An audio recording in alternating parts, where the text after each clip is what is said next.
Hi everyone! I'm Teacher Margie. Nakapag-encode na ba kayo sa portal ng NSBI? Sa video na ito, tuturuan ko kayo kung paano mag-input ng mga data sa portal ng National School Building Inventory. So, nakikita ninyo sa screen is the portal of National School Building Inventory System.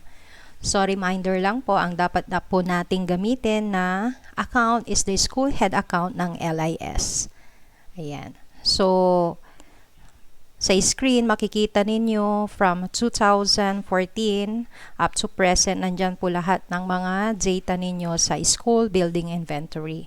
Ayan. So, ganyan na po katagal ang school building inventory po natin na portal. Ayan. So, itong portal natin is ang status niya is preparing na po kasi nabuksan po na po natin yung as of May 31, 2026 na encoding po natin. Ayan, kasi nakapag-download na tayo ng form. So, ang gagawin na lang po natin is mag-encode ng mga kailangan po natin na i-fill out sa online. Pero bago po tayo mag-fill out ng online dito sa portal, kailangan po nating ma-fill out muna yung hard copy na dinownload ninyo para basis nyo po yun at hindi kayo magkamali sa mga ini-input nyo po dito online. Kasi ito direct na po ito sa central office. Ayan, so umpisan po na po natin. So click the May 31, 2026. Ayan. Then, meron kayong mababasa na proceed to building encoding, update school coordinates. Ayan. Yung school coordinates yan yung sa longitude and latitude nyo po. So, ang basis nyo po doon is tignan nyo po yung exact location ng inyong school sa Google Map. Ayan. Then, dito po tayo sa proceed to building encoding. So, ang kagandahan nitong portal natin ngayon is hindi na tayo i-start into zero kasi yung dati po natin na-encode last school year or last 2025, nag-generate na rin po dito. So, ang gagawin na lang po natin is we update yung data kung tama pa ba, lalo na sa mga merong bagong mga building.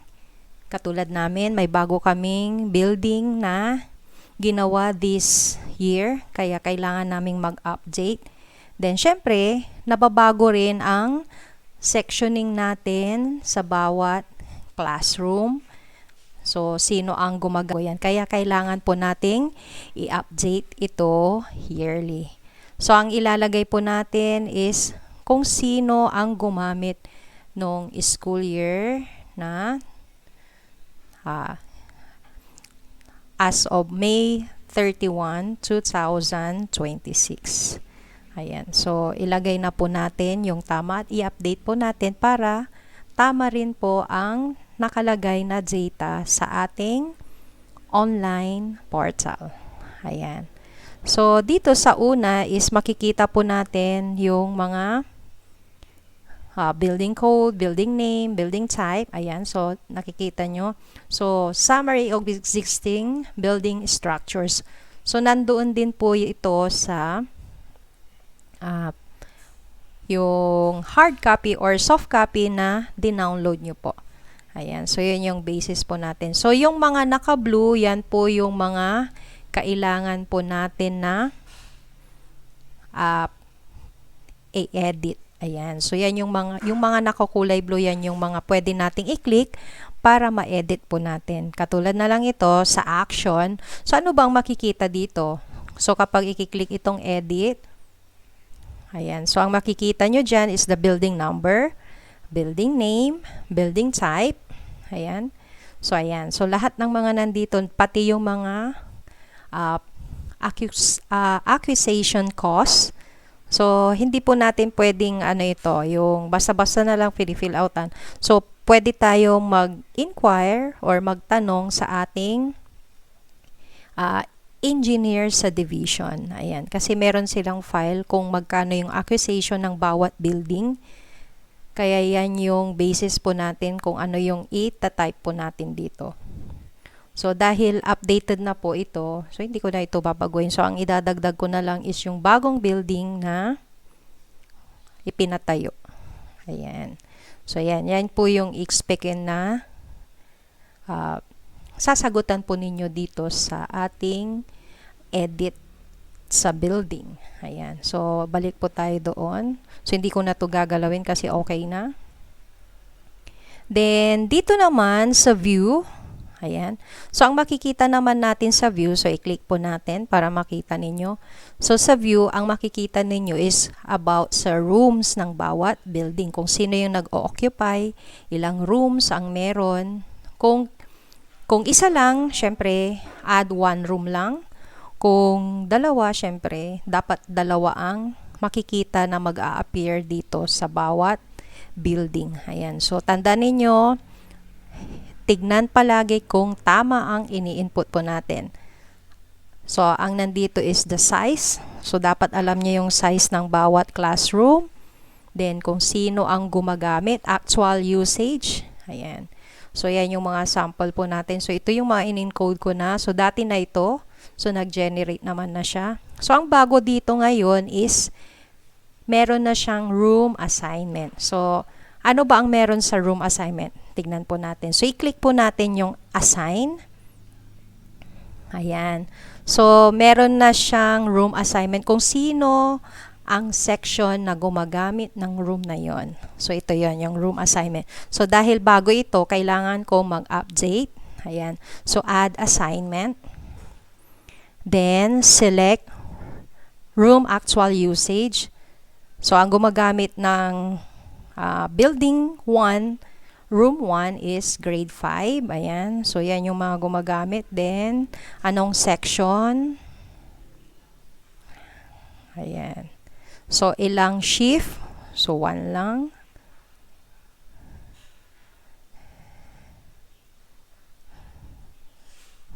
So, remarks, pwede po nating, tignan po natin kung anong pwede nating ilagay. So, ang remarks po natin, pwede nating ilagay, tignan natin kung pwede nating ilagay, leave it blank or lagyan po natin ng verified.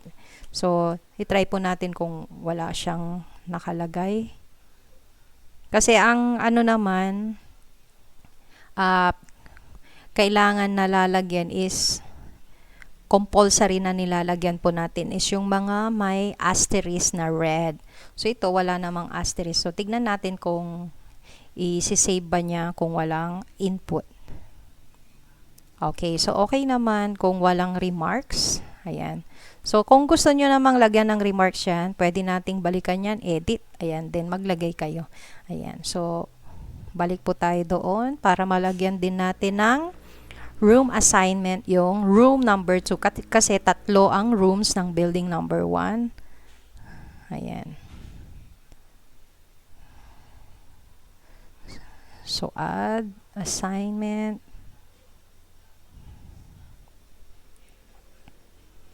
So, library po yun.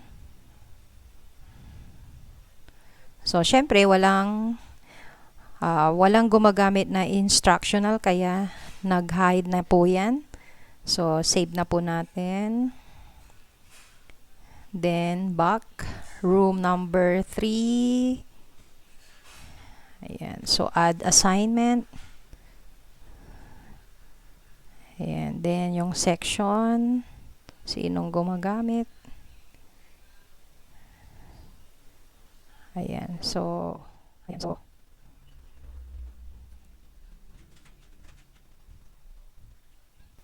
So, no shifting po tayo. Ayan. So, balikan ko yung ano kasi nailagay ko 1 shift. Ayan. So, wala po tayong shifting. So, ang maglalagay lang ng mga shifting is yung mga merong may shifting. Ayan. So, okay na. So, makikita nyo naman, meron na siyang fill out lahat kung complete na siya. Ayan. Then, you can proceed to the next building. Ayan. So, ganyan po yung pag-fill out ng school. School building po natin ng by building and rooms. Ayan. So, yan yung sa building. Then, dito naman tayo sa water and sanitation. Ayan. So, yan yung expect po natin na inputan. So, dalawa ulit ang pwede nating pag-editan. Itong building number 1. So, ano ang makikita? Yan. So, yung mga toilet bowls. Ayan. So, sink, urinal, number of faucets. Yan yung makikita po natin dito sa unang i-edit natin sa bawat building. So, tandaan ninyo, ang mga nandito palagi is about the building. Din dito naman is about classroom naman. So, tingnan natin. So, edit. So, ayan. So, ito yung by classroom naman siya. So, ito naman yung gagawin ninyo kapag ang isang room ay ilan ang gumagamit. For example, the building number 7. So, canteen and clinic ang nakalagay na actual usage doon. So, kapag mag-a-assign kayo, syempre, ilagay nyo muna doon na canteen and clinic. Para sa room assignment, pailagay nyo rin yon. Ayan. So, add assignment. Ayan. Then, save. Then, add another assignment. Then, clinic. Ayan. So, para sa isang building na isang room, ang naka-assign doon is clinic and canteen. Ayan. So, ganyan din yung ginawa ko doon sa kinder. Para makita po natin. So, bago yun mailagay ang assigned, so, i-edit nyo muna dito para sa actual usage. Para lalabas din doon sa room assignment. Ayan. Kasi pag wala kayong nilagay dito sa actual usage, wala ding lalabas din doon sa room assignment. Ayan. So, tignan din po natin yung sa kinder na ginawa ko kasi may morning and afternoon ang kinder. So, nasa building number 2 siya. Ayan. So, yan yung ginawa ko. So, kinder classroom yon. Then, dalawa ang naka-assign na section. Ayan. So, AM and PM. So, dapat mag-a-appear po yan sa pinag-encodean ninyo. So, mag-add assignment lang po kayo sa room. Ayan. So, kapag nagkamali lang naman, syempre, pwede nyo po itong i-delete at gawa ulit ng panibago na add assignment. So, wag kayong mag-alala kasi meron namang edit and delete dito sa portal. Ayan. So, ganun lang po. So, makikita nyo yung nasa last is the new building. So, 10 to 6 kasi dapat building number 6 yun. So, aayusin na rin niya yan eventually. Kasi makikita nyo, tignan nyo yung building number 6. Dapat magiging 7 yan. 7 to 8. Ayan. So, mag-aayos din yan eventually sa system. So, don't worry. Ayan. So, dito naman tayo sa furniture. Ayan. So, yan yung mga nakalagay. So, meron na siyang input pero pwede nyong i-update yan. So, i-click nyo lang yung edit furniture. Ayan. So, kapag okay naman na, na-update nyo na, then you can save naman. So, anytime you can edit your work. Ayan. So, walang problema dyan. Basta tama yung mga ini-input po natin para tama rin yung na ibibigay natin na